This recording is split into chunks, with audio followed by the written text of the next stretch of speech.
Yes, magandang umaga po sa inyong lahat. Sunday po ngayon. Ligop natin and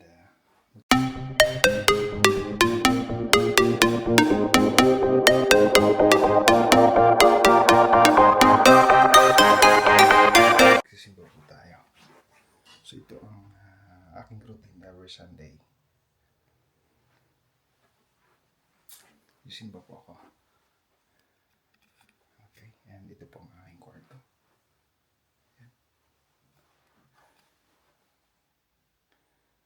Labas muna tayo.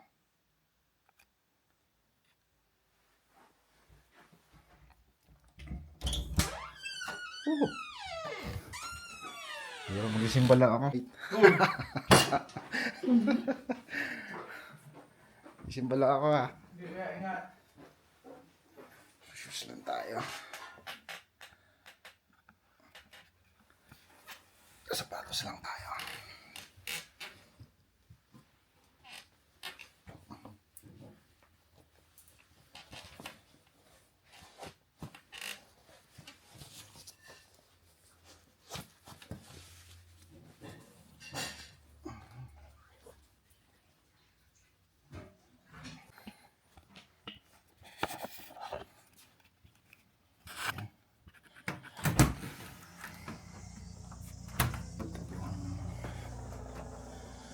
Labas ang bahay namin. Ating tirahan dito sa Auckland, Mangere.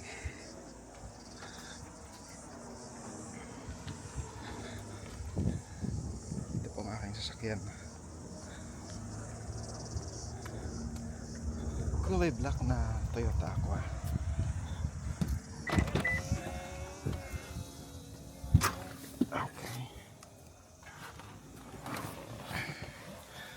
Kaya lang po, hindi ko pa madodocument ang mga biyahe ko kasi hinintay ko pa yung car mount na binili ko.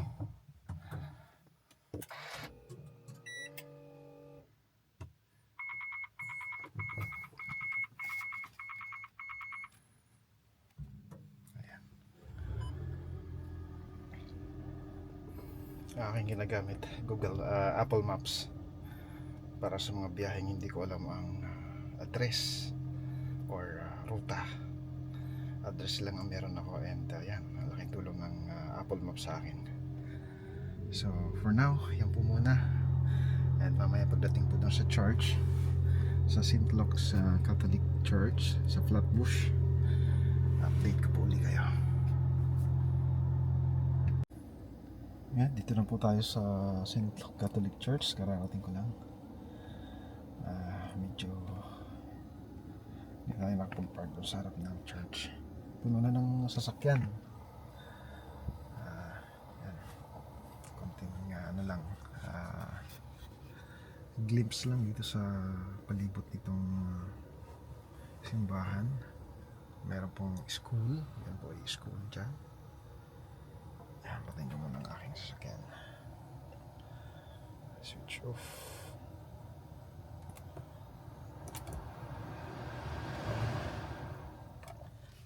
Aircon, patay ang makina.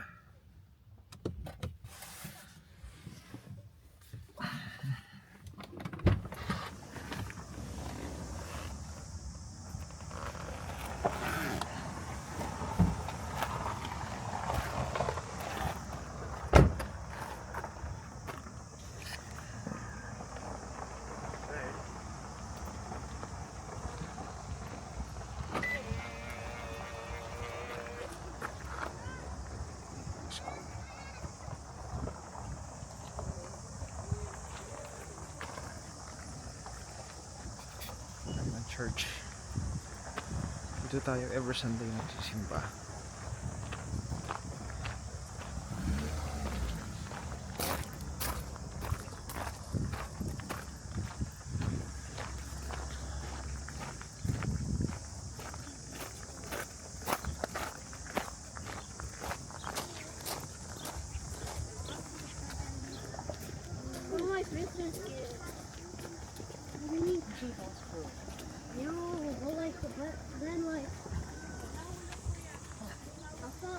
for year 6 there was going to be class devices, so I thought, and then kaboom, there.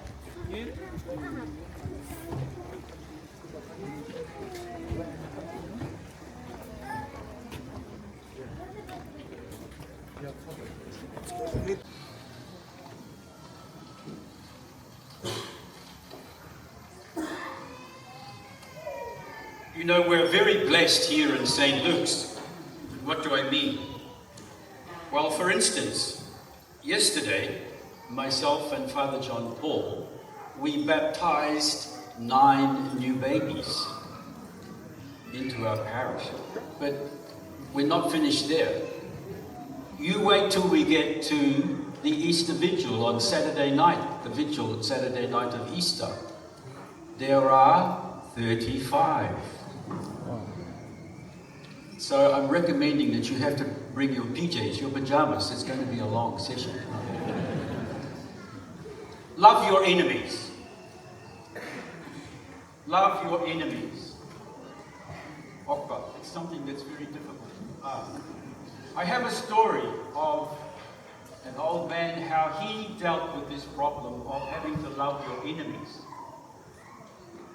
The priest was in front of his congregation, just like we are this morning, and he asked them a couple of questions. He said, can you please raise your hand, those who have many enemies, please raise your hand. You don't have to do it here, we're not doing it here.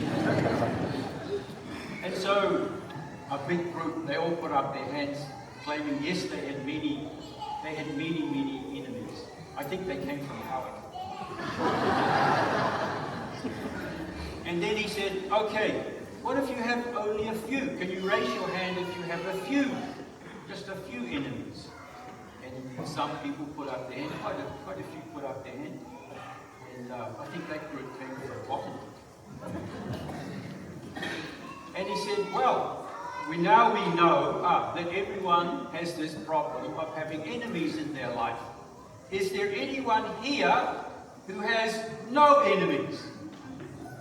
And he waited for a while. Who was it? Old man who's way down the back. No, not you. Way down the back. And he put up his hand. And the priest said, truly, you have no enemies? And he said, yes, Father, I have no enemies. Absolutely none. Oh, the priest said, you're such a holy man. We are blessed to have you in our parish. How old are you? And he said, I'm 89. And he says, could you please tell us here in church, how come you don't have any enemies? And he said, Father, they're all dead.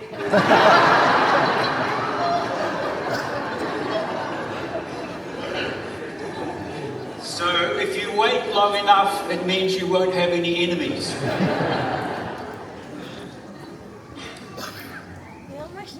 Of all the things that Luke has been teaching us over the past few weeks, it requires us to have a better understanding about love. It must be the most misused word in the English language. There are so many different experiences of love. We can love our country. We can love our sport, especially if you back the Warriors. We can love ice cream. You can love your dog. You can love your friends. And of course, I'm sure you love your partner. But all of these are sort of examples of our many experiences of what it means to love. Are they the same? No, I don't think so. Just think about how we actually love one another. People fall in love, and then a little while later they fall out of love. Just think about the statistics of how many successful marriages there are in New Zealand. I think the record is out of every 3 marriages, there's 1 in 3 marriages end up in divorce in New Zealand. I was thinking the other day, you know, when young couples come to me and they're preparing for marriage, they're so full of love for each other. I can remember one couple. He lived way over in Henderson, and she lived somewhere here in Pakuranga, I think. And so while they were dating one another, she would ring him up and say, "Honey, can you come and pick me up? I want to go and do some shopping." And he'd come all the way from Henderson just to be able to be with her and show that he truly loved her. And she did this all the time. And he really wanted to marry this girl, so he kept on doing it. Every time she called, he would come and they would go do shopping. 5 years later, after they got married, he's sitting in front of the TV watching the Warriors. And she says to him, "Hon, I need to go shopping. Come and take me shopping." And he says, "Oh, why don't you get a taxi?" You can see, this is what we are like with the way we love one another. Sometimes it's strong, sometimes it's weak. An example of experiences, but they are not the same. Luke teaches something that seems to be impossible: love your enemies.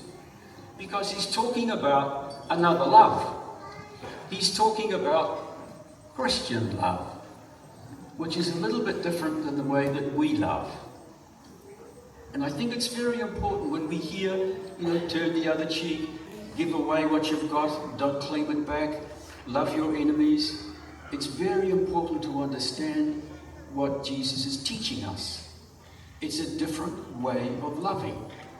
It's Christian love, Christ-like love.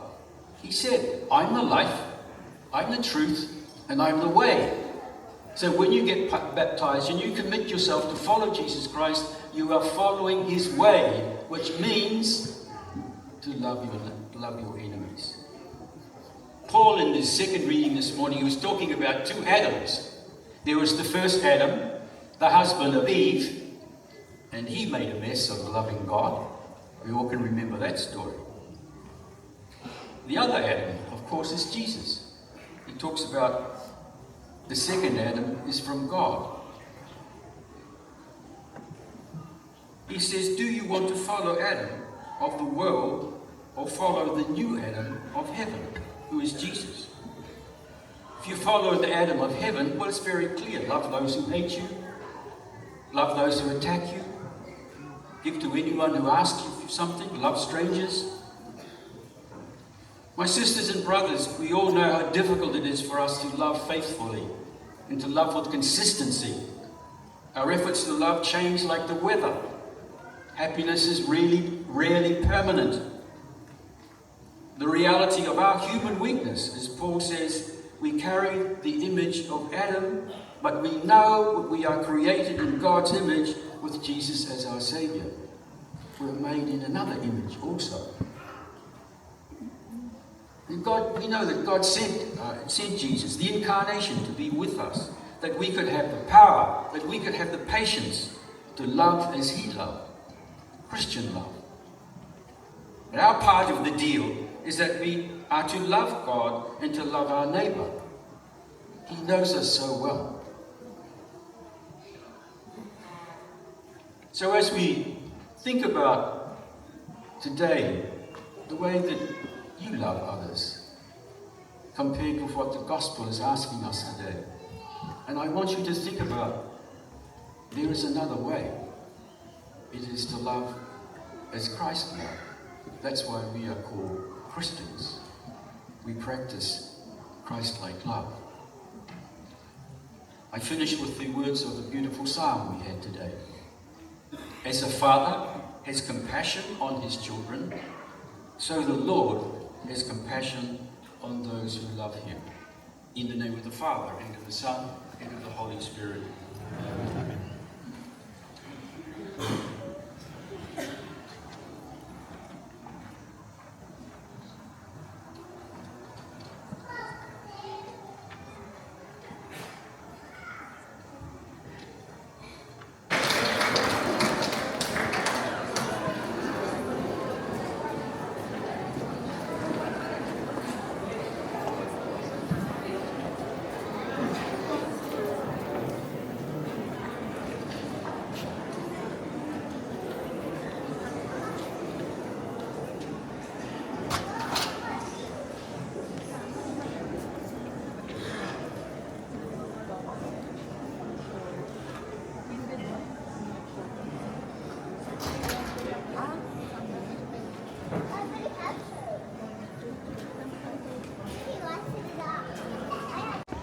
Tapos na po yung mass.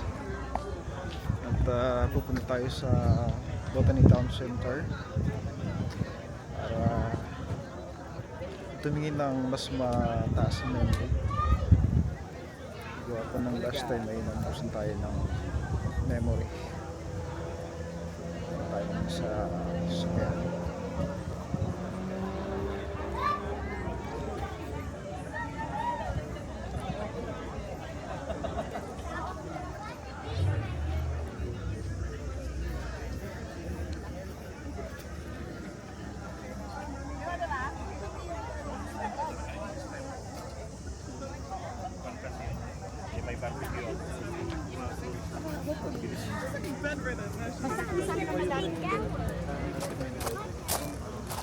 Tayo naka-park kanina sa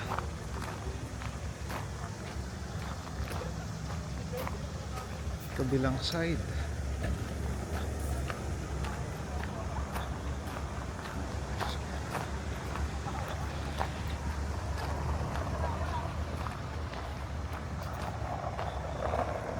Ating car.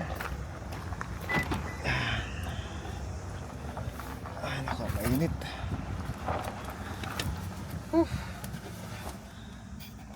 Yan, pupunta muna tayo sa Botany Town Center.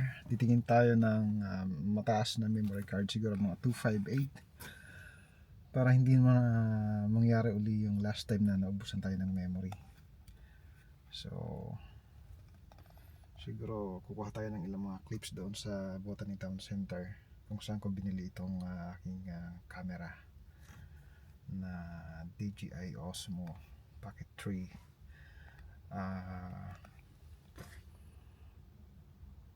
Pocket 3, what do you call this? Creator combo, yes. Okay, yan muna, and mamaya update ko po kayo. Ayun, dito na po tayo sa car park ng Botany Town Center. At pupunta tayo doon sa Noel Liming kung saan kinuha itong camera. At tatanong tayo kung meron silang mas mataas na memory. I think kahit mga 126 or 258 para hindi tayo maubusan ng memory, katulad ng nangyari last time na pumunta kami nila Pinboy sa Devon Fort. Naubusan pa ako ng memory no? Yan, hindi kayo pasok tayo dito sa Botany Town Center.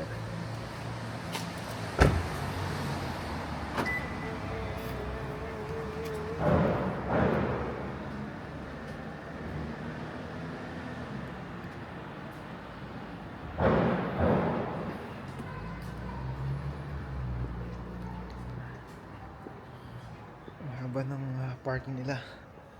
Dito tayo sa covered parking para pagsakay mamaya hindi mainit sa sasakyan.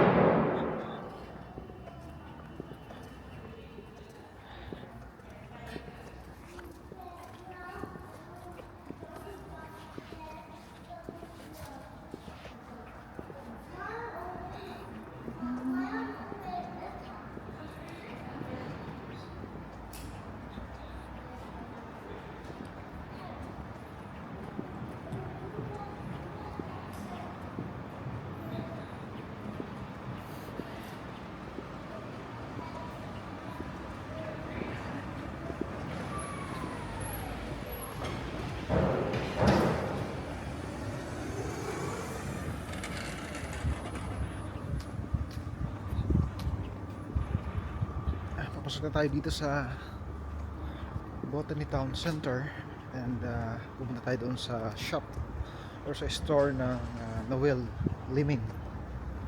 Parang ano siya, tindahan ng mga appliances and electronic gadget.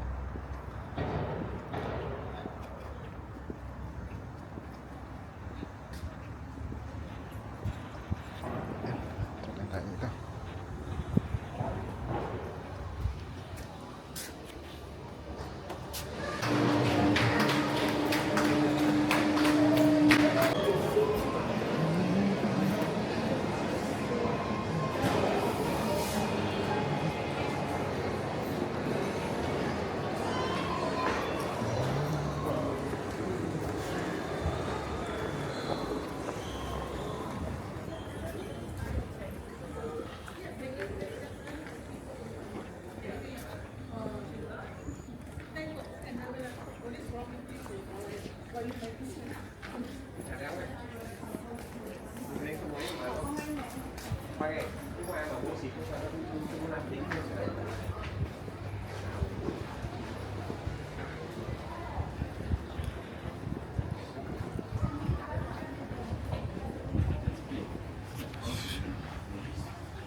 Hello, brother.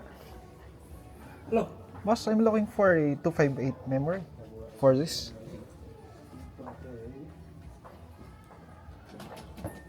Yeah, this is the one. How much? Hmm? How much? Not iced tea. 139. Oh, it's a little bit expensive, eh? Extreme. I bought this her. Hmm?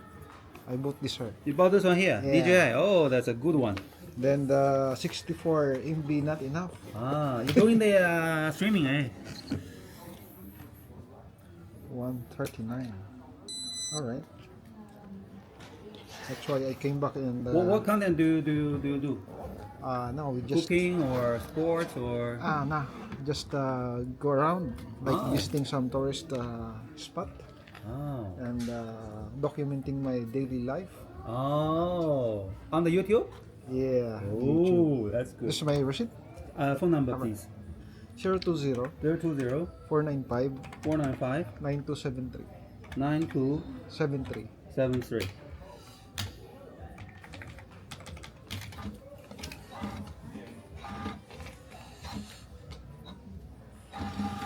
Okay, thank you, my friend. Thank you very much. Hello.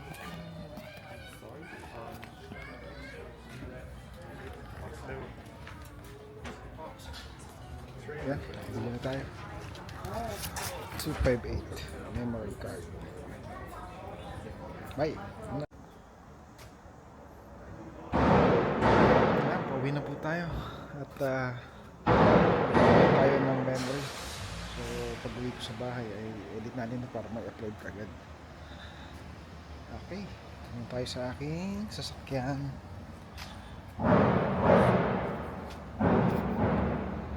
Kay Aqua.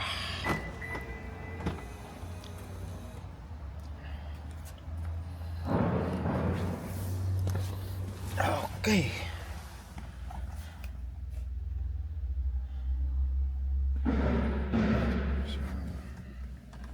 So, start natin.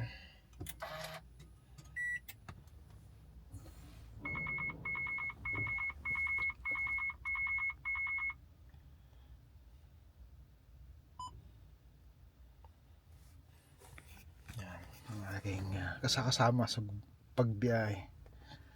Si Apple.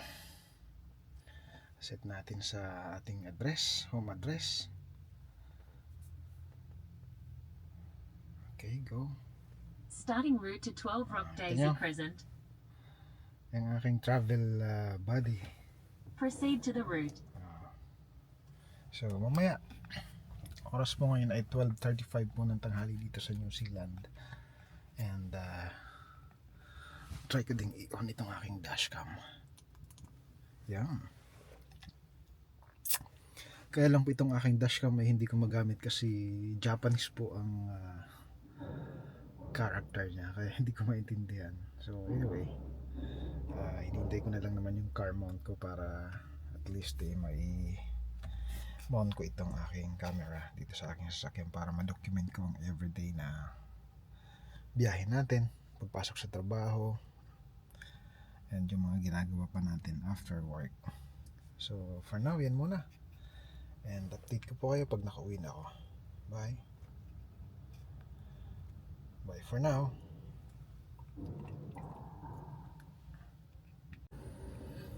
Yan, nakarating na po tayo dito sa bahay.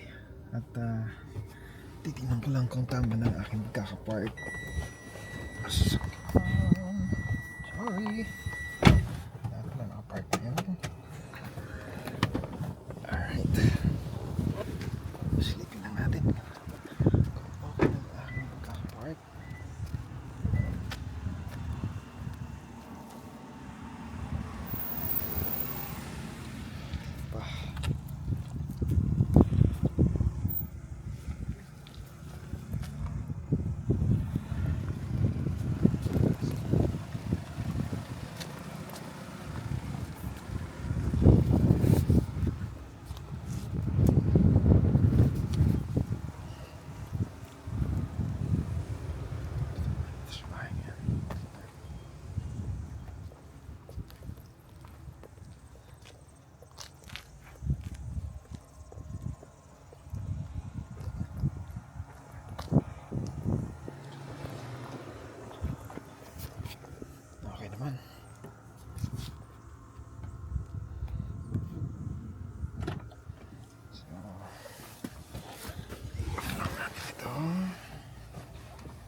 push button po yan.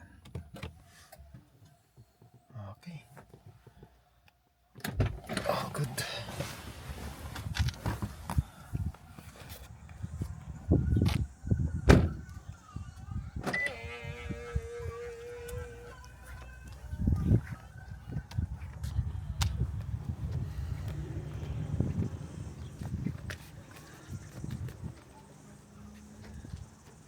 Okay, dito ko na po tatapusin ang aking vlog for today.